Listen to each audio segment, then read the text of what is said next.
एक समय की बात है, एक बहुत घना जंगल था। उस जंगल में गिद्धों का पूरा समूह रहता था।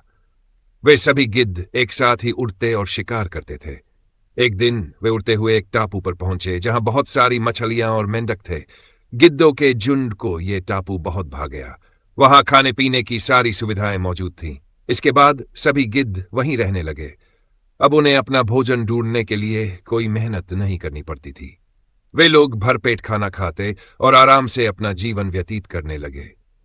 लेकिन गिद्धों के इस झुंड में एक बूढ़ा गिद्ध भी था, जिसे अपने साथियों को देखकर बहुत परेशानी हो रही थी। अपने साथियों को आलसी होते देख उसे उनकी चिंता सताने लगी।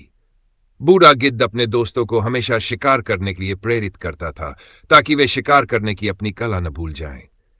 वह कहता, अगर हम ऐसे ही आलस में पड़े रहे तो शिकार करना पूरी तरह भूल जाएंगे। हमें अपने पुराने जंगल में वापस जाना चाहिए।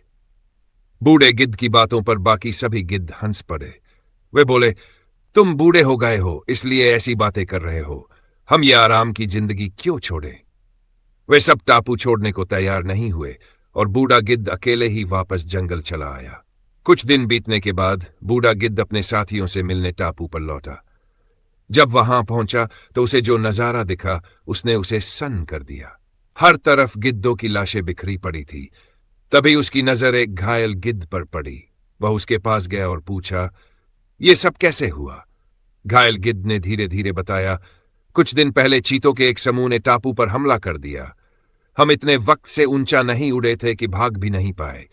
हमारे पंजों में ताकत भी नहीं बची थी, इसलिए हम खुद को बचा नहीं सके। घायल गिद्ध की बात सुनकर बूढ़े गिद्ध को बहुत दुख हुआ। जब घायल गिद्ध की मौत हो गई तो वह भारी मन से वापस जंगल लौट आया। इस कहानी से हमें यही सीख मिलती है कि चाहे कितनी भी आरामदायक स्थिति हो, हमें कभी भी अपनी शक्ति और कर्तव्य को नहीं भूलना चाहिए।